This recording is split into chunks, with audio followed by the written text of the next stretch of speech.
Peace. Peace. Yeah. Y'all see the title, man. You know, SP-2400 discussion. You know, I've just been made privy to this. Thank you, by the way. Thank you for telling me about this. You know, and I wonder, how can I...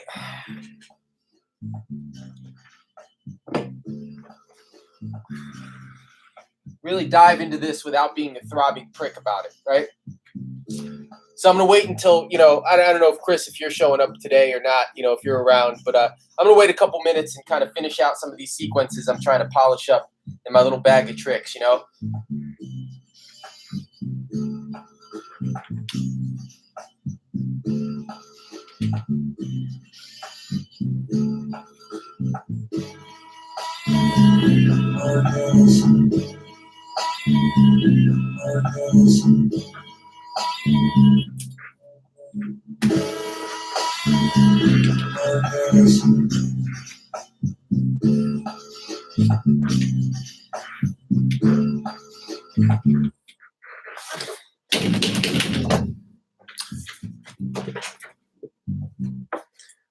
Well, I'm going to go get some tea.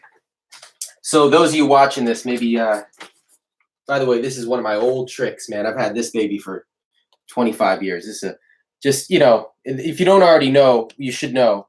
But if you don't already know, you know, the Kid Stuff records, just some incredible shit on there. You know, one of my real well-loved breaks from back in the day. You know, I never really gave it away, but Canterbury Ghost is from the Kid Stuff Canterbury Ghost. I'll let that rock for a minute or two while I'm getting my shit together. I'm going to come back. Guys, I want to talk about this 2400 thing. You know, so, you know, dolo or with somebody watching, I'm going to get into that topic. So if you're watching this, it's about 2 minutes in, I'd say fast forward all the way to 4 minutes. And, you know, at that point, we'll get into the discussion. And, you know, maybe use this time, if you haven't looked it up yet, just Google, you know, SP-2400. There's a couple of YouTube videos on it. You know, there's a couple of, you know, other things on the internet you can dig up if you're looking for it. So, you know, any interested parties in that, man, definitely Google that, you know, SP-2400. And, you know, we can be prepared to talk, you know, when I get back. All right, y'all, enjoy Canterbury Ghost. I'll be back in a shake.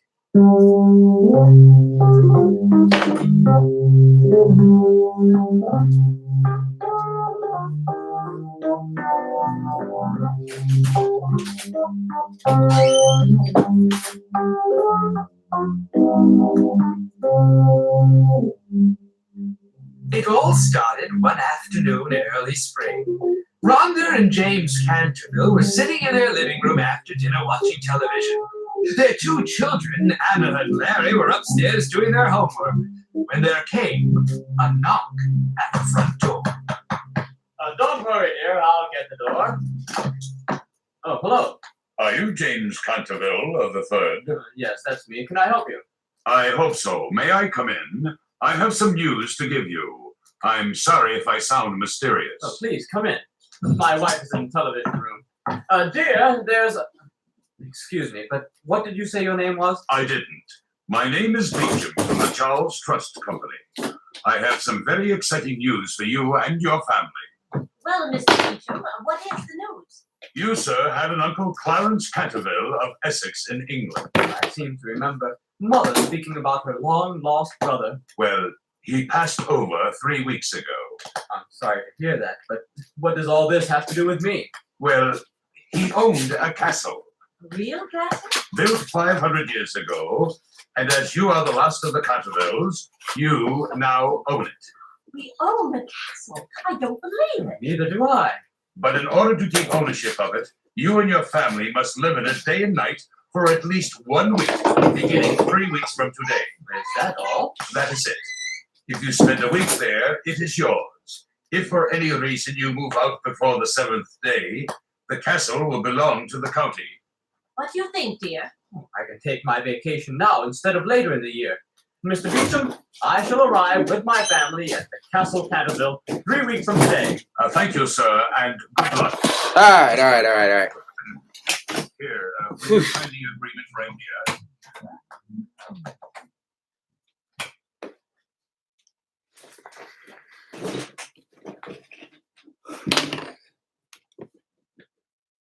All right, about 5 minutes in.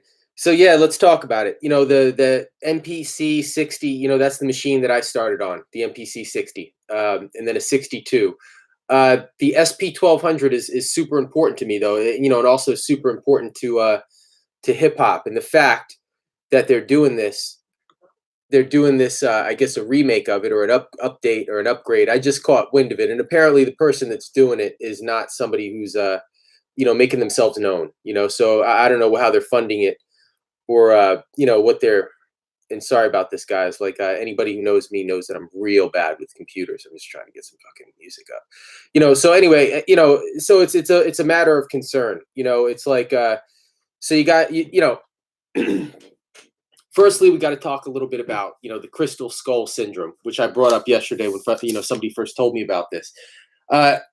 If you haven't looked at that, if you haven't looked at the machine pictures yet, or the design pictures yet, I think you should. I really think you should probably just pause me, cut me off, whatever it is, and come back and check me out later. Look up, the SP-2400 and what's been talked about and what's been shown so far before we talk about this, because otherwise you're not going to really understand what I'm describing, and I don't have the prowess, the technical prowess to show you pictures with my computer. So that's my bad.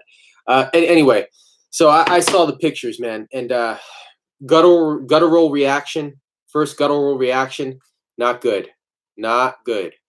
And this is no disrespect to whoever the designers are or anything like that. And just, allow me to qualify myself first. Why would I be speaking about this, or why does it even matter what I have to say? It doesn't, unless you look at me as somebody who's a, potential buyer, or somebody who's an influencer of other potential buyers, or just, with my background, the SP-1200 is probably, if not the, favorite piece of hip hop that I'm aware of, but it's one of the, so if you look at some of the best machines ever used by any of the best classic producers that we all talk about, we all know and love, the SP-1200 is the closest thing you're going to get to like Jimi Hendrix's guitar.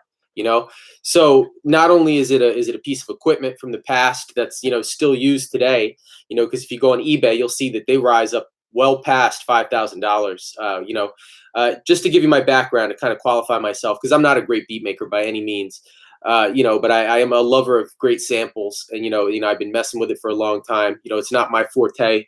I'm an MC and I do other stuff. The beat making is like the least thing I'm talented at. But I know the machine inside out. And I first encountered it, I think, was maybe in I was late to the game. It was like maybe 1990. Because it had already been out a good bit of time at that time. And, the first one I had it wasn't mine. It was a SP-12 Turbo, right? So it was the Turbo edition. And one of the artists that my dad was working with at the time in the studio, Ramsey, he'd left his Turbo behind without the disk drive. Or if he left the disk drive, I didn't know how to hook it up. So my only experience with that Turbo was I'd fill up the memory that was inside the machine. And then after doing so, oh, man. And after doing so, I would drop it to tape, and then after dropping it to tape, it would be I just have to clear out the memory, the SP-12 Turbo. And so that thing was great because it was easy. It was easy to take a sample. It was easy once you learned how to use the equipment. It was easy to edit a sample. The sequencing was hard at first, but it was a lovely machine, man. It just felt like a hip hop machine. All the producers that were doing stuff that was worth talking about they were all doing it on SPs first, right? I know that we had folks that were doing like the 707, the 808, 909s, all that kind of stuff, but the SP was kind of that breaking point where you could actually take a sample reasonably long enough to get a loop out of it. You know what I mean? Especially if you have all 5 seconds in the SP-12 Turbo. And so that was just synonymous with hip hop at the time, So the 1200, I didn't play on one of those until a little bit later, but I was just kind of floored by the 60 and 90. Those were available. 91, 92, I forget, is when the MPC 62 came out. But the 1200, the second time I learned about it was later.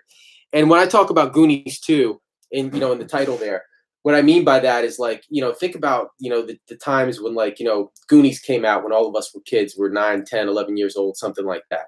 And, they were like, oh, when's Goonies 2 is going to be out? Goonies 2 is going to be, it became this thing where, even 10 years later, they can never do it. These guys will be in their 20s. And at this time, they never did it, now these guys are in their 40s and 50s and that kind of thing. So who knows, they probably never do it.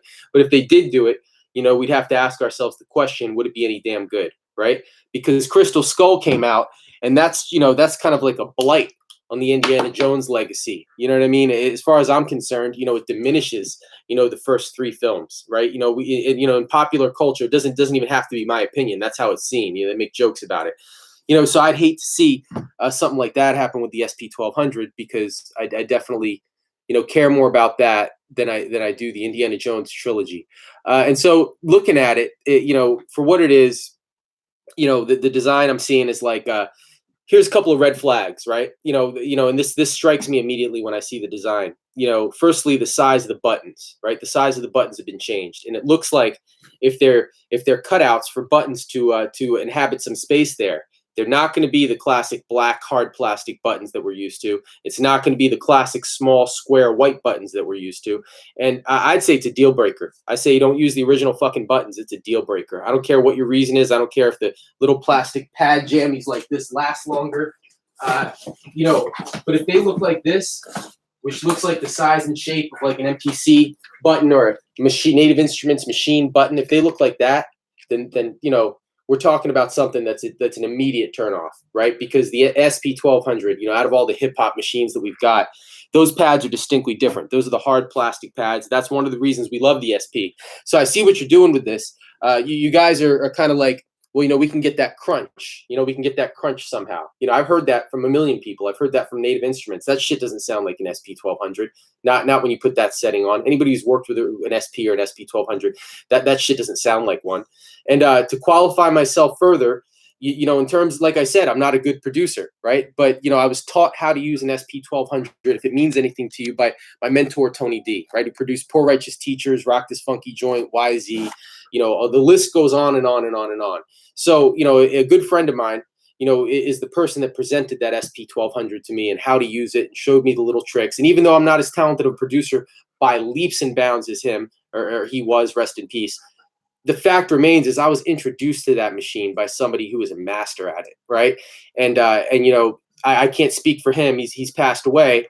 But, as far as this, SP-2400, it just seems like it seems like you don't know what you're doing. You can't figure out if you're selling this to people that want to buy an SP-1200 on eBay, because I'd love to see you do something like that. Those things are so through the roof. If it were possible, even to kind of fake the crunch, or even make it sound 95% of the way like that original SP crunch, right? Even if you could do that, which I'm sure maybe you could, right? I don't know. Some people say they can't tell a difference. I hear something different, right? But then again, I think it's important to have the hard plastic pads. I think that's absolutely essential, right? So just the fact that you got the buttons the way you got them on there tells me like who's behind the wheel on this one, who doesn't realize how important that shit is, right? And then, so it's slightly smaller, which is fine. I wouldn't mind, I guess. I personally like bringing out the big machine. If I ever go anywhere to bring an SP-1200, it's like, fuck you, look at this humongous beatbox I got, motherfucker. And that's just how I feel. That's how it felt back in the day with the beat battles. It's a monster. Why make it smaller? But let's just say you want to make it smaller for whatever reason, even though people are buying them that size on eBay right now for thousands and thousands of dollars more than they cost when they first came out, right? You want to make it smaller, fine. But then you take the button layout and the screen and all that, and you swap that all around, and and they may seem like small changes to somebody who's never used an SP-1200, but if somebody who's real comfortable with an SP-1200, that 2400, if you've got good reasons for the way that you've laid that button layout the way it is, they better be better than taking it away. They better be stronger reasons than taking it away, because people aren't going to like seeing you take the whole layout and change it around. I mean, that's something that's, people didn't like that shit when Akai did it. And people didn't like that. People loved that MPC 60 and 62. A lot of people never really fully embraced the 2000 or 2000 XL who originally dealt with Akai. Because they changed the layout in a way that was just kind of a little foreign. I don't think you have to do that. I don't think you even have to make it smaller. But if you did make it smaller, keeping that layout, I think would be preferred. I made some other notes, and these are just guttural reactions. The guts of it. So I can already tell just by looking at it that most likely what's going to happen is somebody's going to be taking that machine and they're going to be making sure the guts can sample endlessly, right? I'm imagining you're not going to have 10 seconds sample time in there, which would, I guess, be a plus to most people, right? Especially if you're trying to market that machine to a contemporary audience of beat makers, that wants to, pick one up and use it for the first time with the crunch. The crunch is important to them. The click clack of the buttons is important to them, right? If the click clack of the buttons is important to them, the button layout is important to them. The button layout's important to them, then it's also important to them. I'm talking about your customers, that you are maybe able to hook up to a computer. Like, I'd say you USB the bitch to a computer. So if you want to manipulate the sounds later, fine, you have that option, right?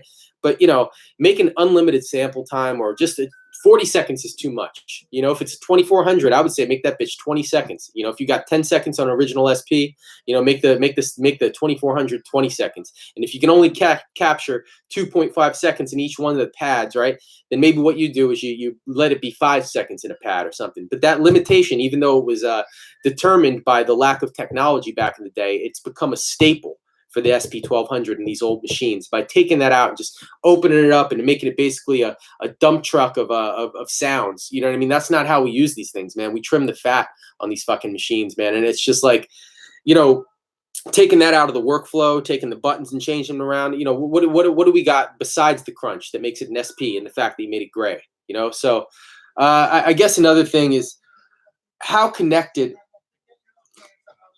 is this to SP-1200 fans, or fans of like this old school hip hop? Because most kids that are using this, they give a shit about your outboard equipment or your machine. They don't care which one it is. They don't know the difference, right? But if you're trying to sell it to me, somebody who can buy one off of eBay for that price, and you want to sell it for $4,500 or $4,000, what you should do? You should sell me a machine that looks just like the one that I bought for, whatever it was years ago, right? You sell me the SP-1200. You remake the damn thing from the inside out.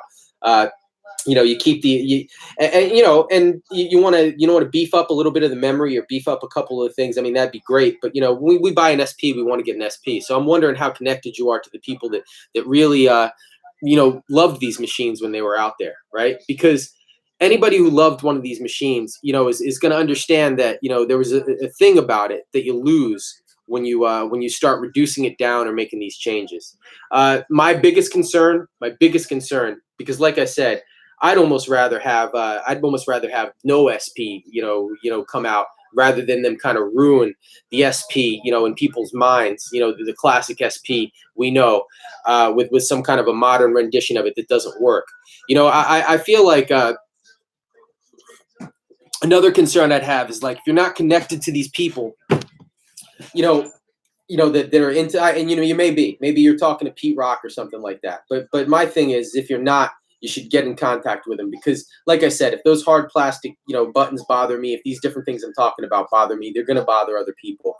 Above and beyond all things, a lot of times, other people that I talk to nowadays that are dealing with SP-1200s, it's a whole different population of the people like that taught me how to use the SP, right? So those guys I was talking about were like Black. Tony D wasn't, but he did black music, so this was like a thing back in like the late 80s, early 90s. And then they reissued it when we thought that we were going to get like another SP, because that was a talk. Akai made another one.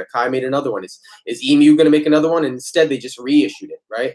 So, those folks were mostly Black, those beat makers, right? And then as I get older, and so I'm 20 then, right? And as I get older, I'm 40 something now, I look around and I see the people that are interested in this, that watch these videos, they're mostly white dudes, right? And on top of that, from another country, right? So this is a whole different demographic. You picked it up later, many, many years later, right? Maybe you love like that original hip hop sound and everybody knows about the SP, so you cop one, right? Or you find a way to get one, and that's fine. That's great. I'm quite sure that everybody agrees it's awesome that other people appreciate that, that shit. But my thing is, my concern with it is that, who are you marketing this 2400 to? Because if, just the reality talk of this is hip hop music, right? And if the Black folks don't think that shit is cool, if the Black producers are on top of that, then the shit's not going anywhere. It's dead on arrival, right? So as far as that nostalgic component of the SP-1200, if you're not able to push that forward with a lot of force and really do something that's magnificent, then you're going to lose your whole Black musicianship. You're going to lose that, and nobody's going to follow if they don't buy that. If nobody's interested in it from the Black production community, then the shit never gets to be cool, right? And you never get a chance, right? And so I would hate to see the shit just never have a chance. And then on top of it, right? And on top of it never having a chance, I find out about it through that type of YouTube video. And why is you know to me it's just and then why would these pictures of these with all these obvious flaws even be leaking out in the first place? Is this like a I didn't look very far into it based on what I saw, but just like I said, my guttural reaction, is this like a fund me kind of a situation? I don't know, man. It's just like I'm already worried about Shenmue 3. I'm already worried about anything that's funded in this type of way. It seems you tamper with the legacy of something that's classic as Jimi Hendrix's guitar that really belongs all to hip hop. I understand they made house music with it, but let's face it, man. If the hip hop artists, if the black artists at that time period didn't learn how to use that instrument to actually take different pieces of music from different pieces and actually combine it in a sequence. It's originally tended to be a drum machine, right? It's like after the drumulator. So the fact that it was even being used as the way it was is an innovation of the mostly black hip hop community, right? And if you can't get those same innovators or those same types of folks interested in your product this time around, your overseas white dude audience, which are most of the people that I see that mess with these, and that's no offense, man. It's just the fact that that's not going to be enough to get the thing up to fly, and just in general, is it really worth it? Is it worth it to tarnish something that many of us hold as like a not just a collector's piece, but just it's like it's a grail, like a holy grail, having one of those machines, and to have actually been able to use it back in the day when it was popular, and be taught by some of the people that made some of those great records. It's a piece of hip hop history that if you're going to tamper with it, if you mix it or dilute it, and you don't do it right, then it's going to do more harm than good. So that's just my guttural reaction. I've been asked about this from a couple of different people. And like I said before, I don't mean to bring negativity to the table, but I'm a firm believer that even if you did get that crunch, even if you got close to that crunch, you still got a lot of things going on with your design, that you really, really need to check up on. And, I speak as somebody, just, casually as a fan of hip hop production and music. But if you want to know, besides what I told you before about my own personal history with that, not being a great beat maker myself, my history with the machine and why it's important to me, played a role in my life, right? But then on top of that, you got to look at me as a businessman, so because if you discount what I'm saying here, then that means you don't know that with a very small group of other people, a small group of other people, I helped build a Zelda arcade machine from the ground up with like glistening gold shimmering and its own control scheme, its own program, and have two of them and got written up in a million papers, right? Same thing. I made an Oregon Trail machine, of course, with the help of a builder and another designer and such. But I've created these different things for the public in the past that have been successful. And I've used my own cash for it. So it's not been the same thing as a fund me situation. All I'm saying is I'm in the nostalgia business. And if you look me up, it's not too many clicks away for you to look me up and see High Scores Arcade and what I do there. In the nostalgia business, you really, really got to get this stuff right, right? So you look up High Scores Arcade, look up Sean LOV, even my government, right? And you'll see that I have some experience in this realm, right? So I'm not just like, another wigger in his basement talking shit. I'm just saying that I have concerns about what I'm seeing with those, so who knows how far along it is or even if that's real, but I just would hate to see it not done right. And based on what I said, what I saw, my guttural reaction was very negative to it.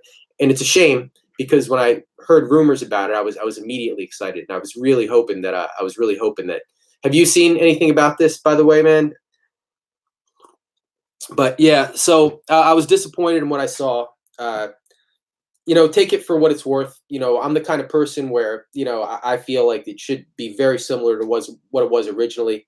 And if I were designing it, worst case scenario, it'd be maybe about 25% smaller. You know what I mean? 25% smaller, made out of very, very strong materials. Whole Metal Gear thing, man. It's like the buttons, all these little white buttons click the same. All the black buttons click the same. It's not an SP without that. Look at all the eMuse machines from that time. It's not an SP without that. So for what it's worth, guys, if anybody from that team sees this isn't some kind of a public attempt to shame you or what you're doing, but it seems like you're obviously leaking stuff out there. And I don't know if anybody's articulated any really good feedback to you yet. But, if I see something different, something like what I was suggesting, or if you even take any of this into consideration when you're completing your design, everybody's going to do their own shit. Peace.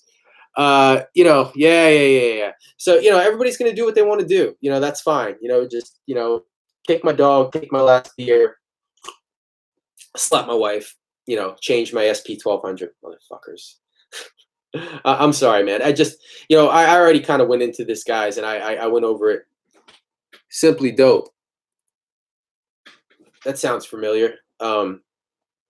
Yeah, that's so. Yeah, man. You know, that's you know, that's kind of my thoughts in a nutshell. I was alarmed by what I saw, and I hope that, you know, somebody either from that team, you know, take some hip hop into consideration here. I mean, we made the shit what it is, right? You know, that house music. Yeah, the house music was done on the SP-1200 and the SP, but let's be honest here. House music was done on a whole bunch of other fucking machines. It wasn't house music that brought this machine to its legendary status, to the point where somebody's even considering doing something like this, you know, without the backing or the complete, you know, erection of the project by Emu or something like that, you know. So the fact that somebody's even attempting this, you know, speaks to how important the machine is. If it's so damn important, get it right. And you know, tell me what you guys think about this in the comments, because I know not too many heads are in here today. But yeah, tell me what you think about this in the comments, and hopefully, if, you know, word of anybody's opinions who's like an SP-1200 lover, you know, gets to these guys and they have a determined idea and they're going to follow it through, you know, then maybe that'll serve as good constructive criticism. And that's, you know, as much of kind of a dickhead as I'm being, that's really, you know, I'm just kind of, you know, busting balls here, but as much of a dick I'm being about this, that's really what I'm hoping to give, is some constructive criticism, you know, for the folks that are working on this. Because let me tell you something, as much of a dick as I'm being about this, you know, the second that you put out something that looks like it's right and exact, you know, I'm going to be the first person that buys one. You know what I mean? And you can hold me to that. I just said it publicly. You know, Sean Livernoche, will be the first one that buys one of your products. But, you know, you got to fix them, put some Band-Aids on that shit. You know what I mean? And, you know, because like I said, this is a machine a lot of us hold dear. There's something special about it. It's hip hop's Jimi Hendrix guitar. Don't make it our you know, hip hop's Crystal Skull. All right? Peace, y'all.